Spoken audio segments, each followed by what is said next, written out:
Hello, hello, hello, good evening and welcome to this week's edition of Visibility Made Easy. I just want to move my camera because, well, you could see the things that I've got up against the wall, but you know what? That's not the focus of today's Facebook Live. Let me move the light thing out of the way. So, just in case you forgot all about me, I'm Jenny Kovacs. I'm the one that's known as the Queen of Being Seen. And you will see me come in and out because I'm standing a little bit further away from my camera. I've got my lighting, which is giving me a very shiny forehead, but you know what? I don't care. So you may also notice that I have a slight suntan. So where have I been? Well, for the last couple of weeks, I have been sunning myself, kind of, but relaxing and looking after my own development, my own self-care, and really grabbing everything together so that I can bring more of myself to you, if that makes any sense at all. So if you're watching and lurking, that's absolutely fine. You know that I'm all about visibility and being seen and being heard, but I also realise that sometimes you just want to watch in the background. So if you aren't a lurker, if you're proud of what you do and want to share it with the world, which this kind of is, then by all means, type in the box below, say hi, and get involved, get engaged. And you know, whether you're watching this live or whether you're watching this on the replay, that's okay too. Get involved, grab the people that you would normally see here and tell them to come over. And you know what, it's interesting because although there's a certain number of people that watch these live on the replay and contribute and get involved, there's also a number of you that watch these on the replay. And you either contact me or you get to know other people that are on the live. So I really love the fact that you all build community and all build tribes.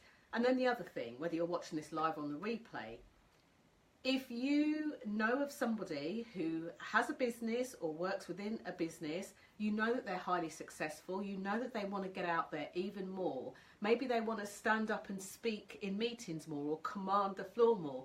Maybe they have their business and they want more people to know about what they do, new people to know about what they do. Or maybe they just want to get themselves out there, but you know that there's something that holds them back. You don't know what it is, but there's something that holds them back. And especially the really invisible people are the people who are actually highly visible, well known for what they do, but don't feel like they've got anywhere to go or anyone to turn to help on their visibility journey. So if that's you or someone you know, please, if you could click the share button and share it on your timeline would be great, because then it lets all of your friends and family and their friends and family know that this is available. And you know, if you've got groups or pages that you're happy to share these in or on, then I'd also love you to share it here. So today I'm going to talk about there's 7 things that I want to cover, 7 ways that I see people who are, look, let's face it, they're brilliant. I'm not talking about people who don't know what they're doing, people who, you know, really think that getting their stuff out there is about force. I'm talking about people who are great at what they do. And to me, it's almost as if they're the best kept secrets. And as always, I'm going to share with you some of my own experiences. I'm going to see if I can turn this light down, because not only is it taking the, taking my eyeballs out. Let's see if this works. Oh, that's better. It's taking my eyeballs out. All I can see are squares. I also think it's not producing the best form of lighting that it could be. So 7 things that I'm going to cover, and this one is one that if you are somewhere, you know, that you've got a pen and paper and maybe a glass of water. I have tea. I actually have decaffeinated Earl Grey tea in a cup that says tea in mirror writing, apparently. So take a swig of that. I thought I would come back big and come back strong and just cover 7 ways in which I find people that are really highly visible, people that are really brilliant, who stop themselves from getting out there. So the first way is in their head. Now you hear me talk about the head, the heart and the hands. This wasn't something that I learned and curated and brought together to share for you. This was something that actually came to me in a nice moment of meditation and silence. How everything I do might seem very external, very much about visibility on the outside. And just in case you are posting comments, I can't see any comments. So I take it that Facebook is having its 5 minutes of fun. So what I'll also do, I've got my Mac down here. I will open up the page so that I don't miss any of your questions, your comments, or the lovely, wonderful things that you often say throughout these lives. So the head, the heart and the hand. So the first thing that I hear or that I see are people having this conversation in their head, finalising it, concluding what it means to be visible, and thinking that it was, you know, or it is just whatever they think it is. Let me give you an example of that.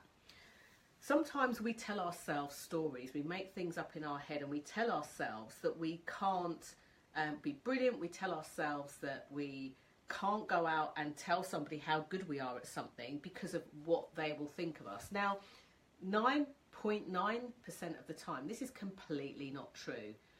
People want to hear about what you're great at because they might not have the skills or might not have, you know, the knowledge that you have. Oh, the comments are working because the lovely Dee Allen says, "Hi Jenny," with a little smiley face. Hello Dee, thank you for that, because it means I can stop looking down now. Although my computer's not showing any comments either, so goodness knows what's going on. So thank you for saying hi. And remember, for any of you watching along with Dee, if you have friends, family or anyone on your timeline that you know they want to stand out more, or you might not actually know that that's what they want, because people keep this like a dirty secret, click the share button and do share it with them. So that said, the first one, number one, is the head, the stories that we tell ourselves. Now, I've encountered the most like fabulous people, seriously fabulous. They've been authors, they've been like prolific speakers, spoken on massive stages, literally rubbed shoulders with the rich and famous. You know, I've spoken to directors of companies, I've spoken to executives, I've spoken to some massive companies, you know, a lot of the, in fact, they'll be on my new website in about half a day's time. If you go to jennykovacs.com, you'll be able to see just a handful of the companies that I've worked with. And there are people within those companies that think that they're rubbish at what they do, or they think, hey, no worries, says Dee, or they think that they have to do something extra, something more to be recognised for what they do, and that's simply not true. So for tip number one about the head, don't let whatever conversation is going on in your head affect what you do externally. People say you can thank it and move on. When I studied neuro-linguistic programming, I actually studied it for myself, believe it or not. I was a senior training manager in a financial services organisation, and I actually wanted to learn more about this NLP so that I could help to infuse that in the training so it could become more effective. I was responsible for predominantly training sales teams, you know, not just the sales people in the teams themselves, but you know, the sales managers, the directors and people like that. And I wanted the NLP to help with that. However, what I very quickly found was that it actually helped with my life. It helped me to sort out my mindset, and little did I know that some of the stuff it helped me with at the time that I was studying it, because I studied it in an academic year, so I studied it over an academic year from September to June. I didn't do like a 4-day course or postal course. And when I studied it, little did I realise what was about to come in my path. You know, one of the most painful types of grief that I believe you could ever imagine. Grief is horrible when you lose parents and family and close friends, and it's even worse when you go through grief with the loss of children or babies. Thank goodness for NLP, because I don't think I'd be the person I am today with it. So when you think about the mindset or what goes on in the head, I don't want you to think about manipulation or stories where you get a smack on the hand and told don't think that anymore or affirm it away. I want you to think about the things that you struggle with, and what would be really useful for those of you that did grab a pen and paper, think about the stories in your head. Like, think about this. When it comes to putting yourself out there, maybe you're about to go out on a stage and speak to 6,000 people. Maybe you're about to go on TV. Maybe you're about to stand up at the company meeting and argue a case that actually, I don't agree with any of you. Here's what we should do next. Whatever that thing is for you, what's the story in your head that gets told? What's the story that you tell yourself of why you can't do a thing?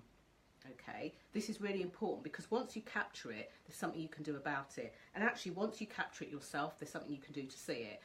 I have lots of very quick conversational techniques to help people break out of the biggest thing or the smallest thing that makes the biggest difference to them being visible. And I love doing that in the flesh with people. So first one is all about the head. Second one is about the heart. Like, we stop ourselves so often from sharing the stuff that's in our heart. I meet so many business owners and I ask them, what do you do? And they tell me what they do, and I'm going to come up and share a really juicy top tip to describe what you do. I saw it on a friend's timeline yesterday, so I must remember to share this with her as well. But we, you know, the amount of business owners that I meet that say things like, well, I'm a coach and I work with people in career transition, but what I really want to do is, so it's that, but what I really want to do is. Capture that on your sheet of paper. And you know what you really want to do might be the thing that you're doing. And if that's you, then kudos to you. Take that passion from your heart and blow it into more of what you do, so that people don't just hear it, they feel it, they sense it and they feel it. So the second thing that I see lots of people do that keep them invisible is they don't allow that passion to come through. They sacrifice their passion for something that they think is being professional.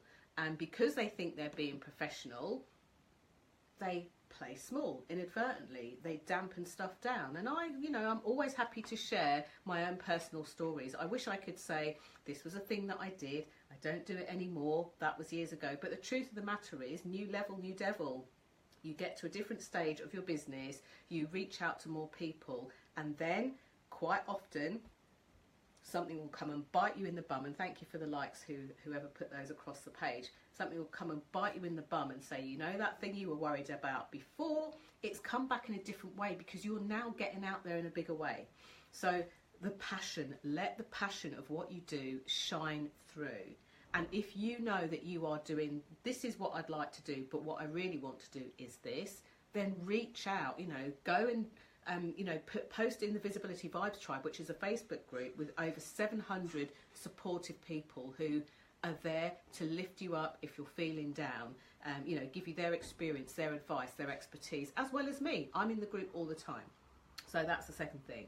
The third thing is the hands. Now, I say the hands is all about what you do, and I see so many people inadvertently stop themselves from being like completely seen, completely heard and completely visible, because what they do is they try and cobble it together. Now here's the thing, let's say that you're a web designer, you're an awesome web designer, you're really great at what you do, but you don't know too much about marketing. And this is something that I see go-getters do all the time. Because they're go-getters and they know that they can do anything and everything, they try and do anything and everything. And it actually stops them from being truly visible, stops them from shining out, because now they're burnt out, they're stressed, they've got too much to do, they've got too much going on, and they don't get to really focus their care and attention on the stuff that they are amazing at. And I want to make a stand for this and say stop.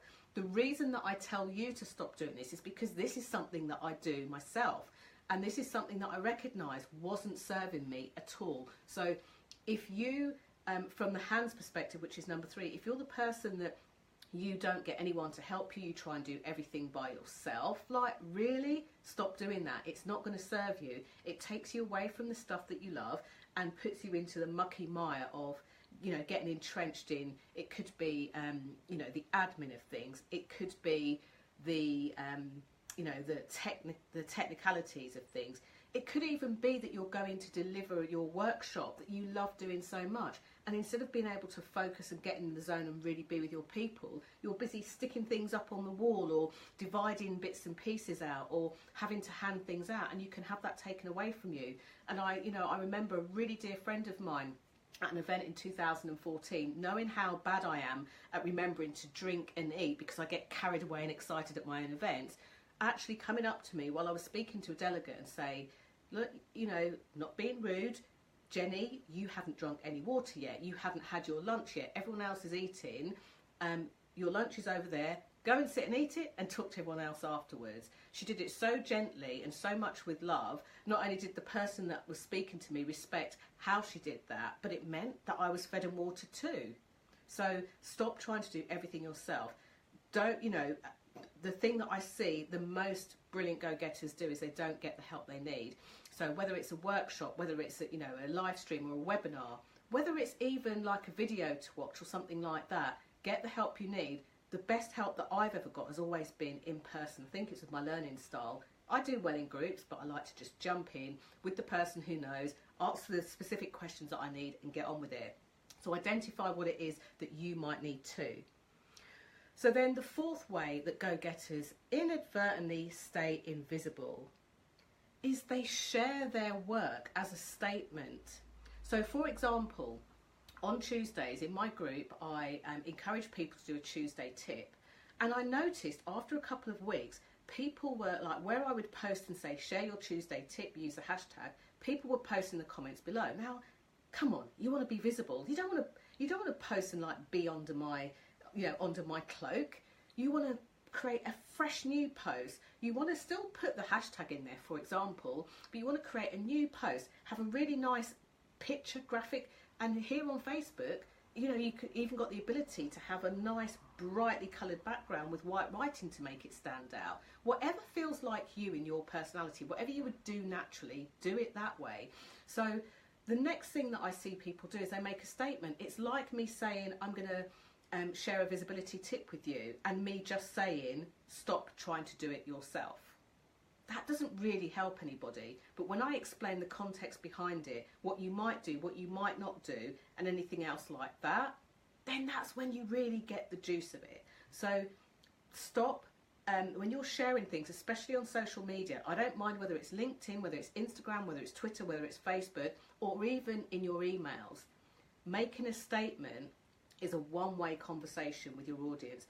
It doesn't help you to connect with them. It certainly doesn't help you to engage with them, and they don't feel acknowledged because they don't know that you know where they are, if that makes sense. So if I'm a doctor and I treat people with colds, then what I'm going to want to do is find out by saying something as simple as, you know that feeling when your throat's really sore, you feel like you've swallowed glass, your glands are up, maybe your nose is streaming, your eyes are itchy.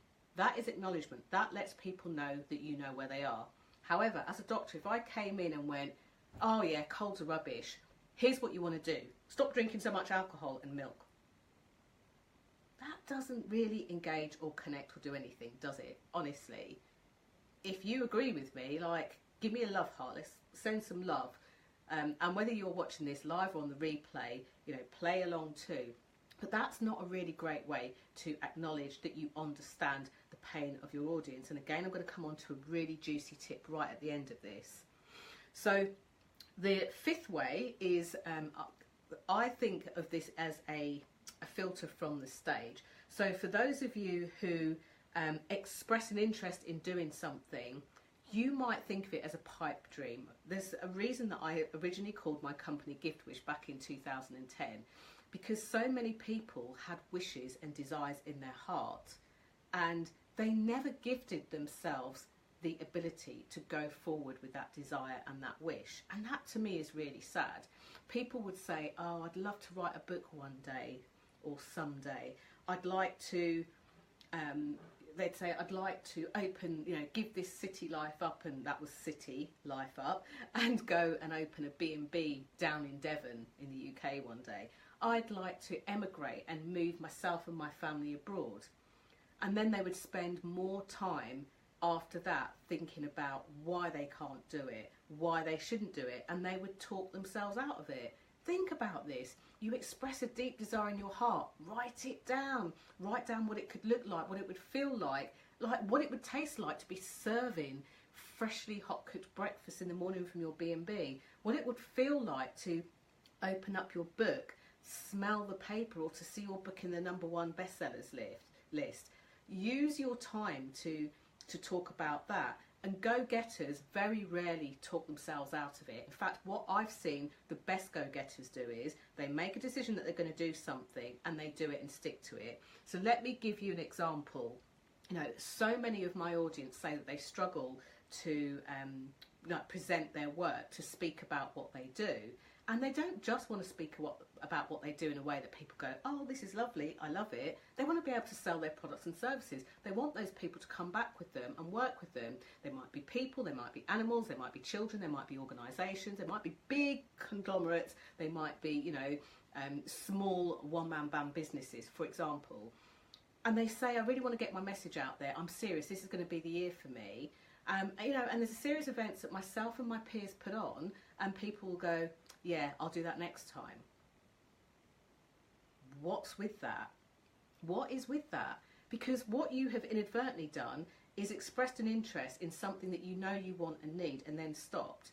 So, you know, in 2 weeks' time, in just over 2 weeks' time, I'm running an event called Presentations That Sells. And, you know, I could have run this as a massive, I've got a lovely venue that offered me like 170 seats. But what I realised was that if the three main things that people get stuck with when they're presenting their products and services, so the first thing is the mindset. They either come in really like, I've got to sell something, and then put people off, even though they don't want to be pushy, or they get scared about something, it feels too open, like they're putting themselves out. So in this event, I've particularly like crafted it to cover the mindset. It's in three parts.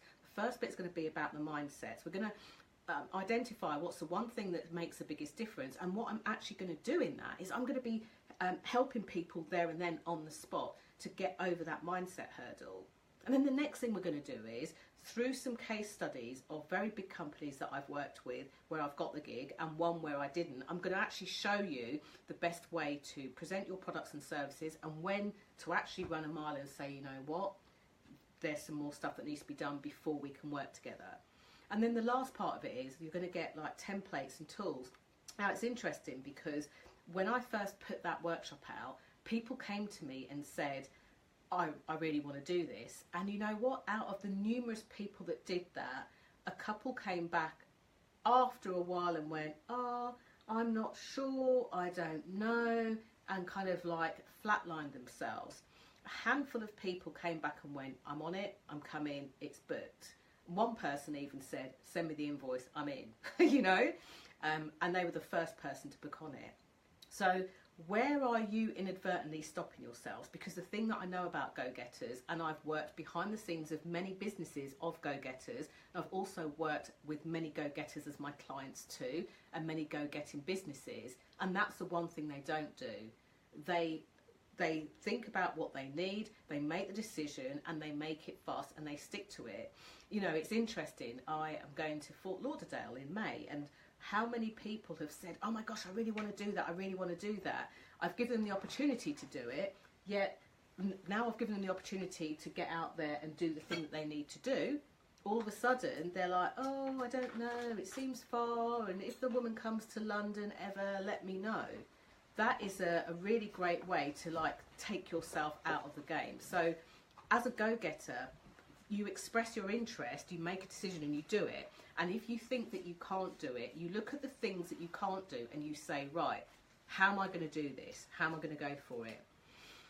So the sixth way is on the screen. So I'm speaking to you. Yes, you. Yes, you perfectionists. How many of you have said, oh, I'm going to get on video, but I can't do it until I buy the lighting and the stands and everything else? Now, it's interesting because in the retreat that I went to in Mexico just recently, I got back a couple of days ago, can't you tell by my tan? I noticed something about myself. I was actually in the room with, you know, people who were doctors. There was a videographer there were authors there, and I was talking to the videographer and talking about how, although we might see similar things in our clients, how we do something completely different. And here's the realisation for me. I'm not a videographer, but what I'm passionate about, especially given that I travel a lot, is that you can be seen and can be heard from anywhere you needed to be. Hey Alan, I'm sorry to hear about your computer, but glad you got it back up and running again. So some of the work in which I do, I want to capture on the go, I want to capture on the fly. I don't want to have the big studio because I'm like either at a train station, on a bus, on a plane, in an airport, I'm in the park, you know, I'm at a client office, I'm walking down the Strand in London. I want to be able to help people get out on the go. So my form of video is video on the go, where you need 3 things: a mouth, an arm, and your smartphone. That's it. No funky lighting, no special effects, no technology degree or anything else like that, because that way you capture your life as it is, you in your real life, and you as things really happen. And you know what? In terms of visibility, this is one of the biggest things that your audience craves from you. They want to know, as Alan, for example, I know of Alan's work really well, and while Alan does so many great things, he's a really great coach with an awesome, amazing life story. And he uses the dips in his life story to help other people to either avoid the dips or to get out of their own dips.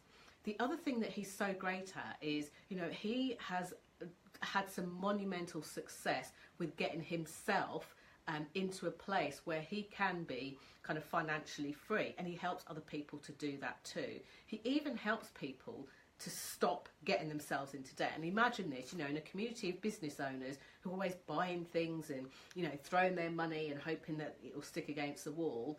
What an amazing skill to have. What would be so great if Alan, and I've seen some of his videos going around the park, taking videos, talking about things. He's got an amazing sense of humour.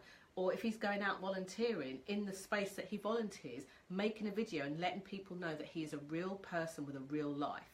Now, Alan is not unique in that. His tools and his gifts are unique, but what he can bring to the table is himself. So you can do that too.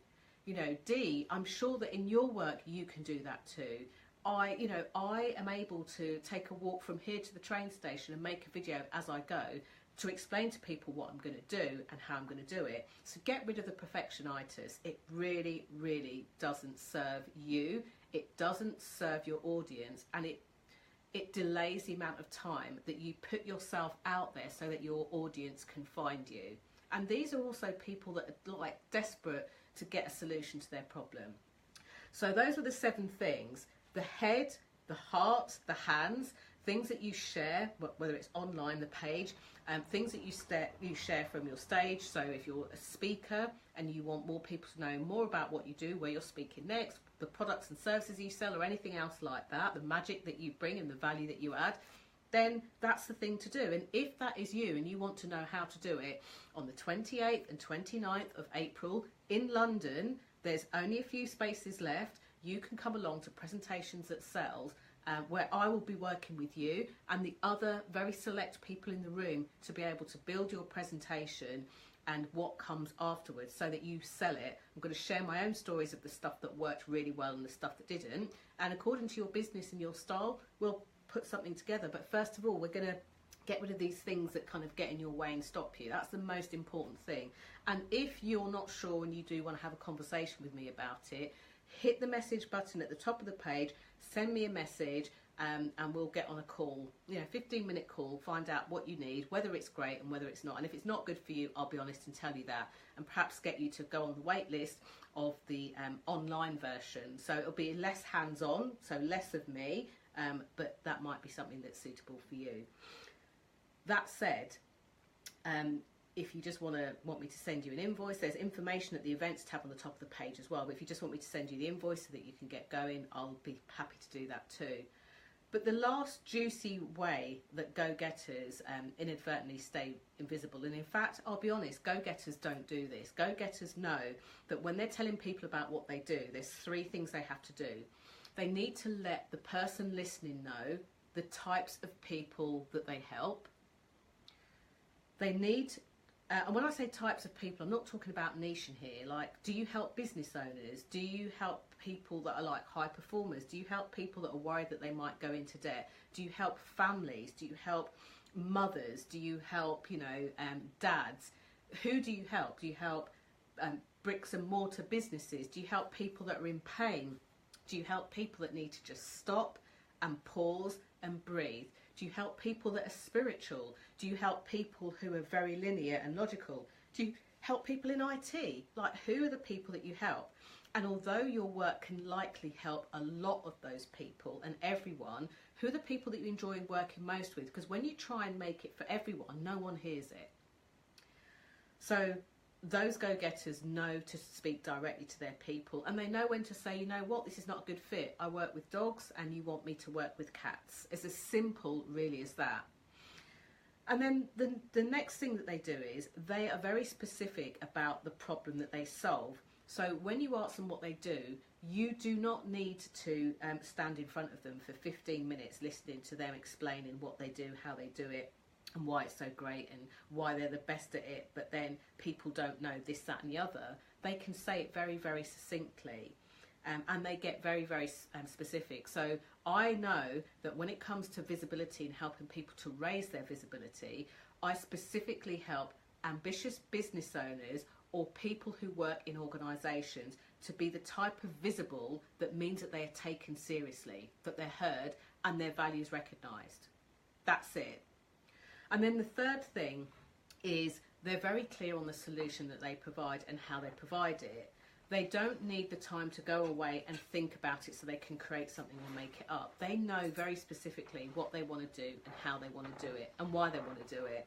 And they also know when they can't provide a solution. So when someone comes to me and says, I need more visibility, I want to get on TV and I want more PR in the press, I can very clearly say that is not how I help, but I know a handful of people that can, and I can move them over. So if you've missed any of this, go back to the start by all means and have a look and really start to write down where you identify that you want to do that a bit more, or where you identify that you've nailed it. Alan's saying thank you for that, Jenny. Absolutely welcome, Alan. It's such a pleasure to see what you do, how you do it, and to hear your incredible life story. So if any of you watching this know of people that really need to hear this, share it with them. And if you want one of the last few seats that are going to be available on the 28th and 29th of April, which is a Saturday and a Sunday, and on the Saturday we don't start till 1, so you kind of have like a bit of a half day so that you can get there at a reasonable time, get into London if you're coming from outside London, and have something nice to eat, get to meet like literally the handful of people that will be in the room. This is not a 100-person event. And then we can get straight into helping you remove those blocks, get you past the phases where you feel stuck so that you can start to focus on your presentation that sells. Now, this isn't for you if you are thinking of starting a business but you don't know what you want to do it in. You need to know at least what you want to do, who you want to serve, and then we can get stuck and involved. If you're in that space that you can't, then I'll need to do something with you or some things with you way before you get into the room. So hit me up, put a message at the top of the, hit the message button at the top of the page, send me a message, and I will most certainly and most gladly point you in the right direction if it's not with me and with somebody else.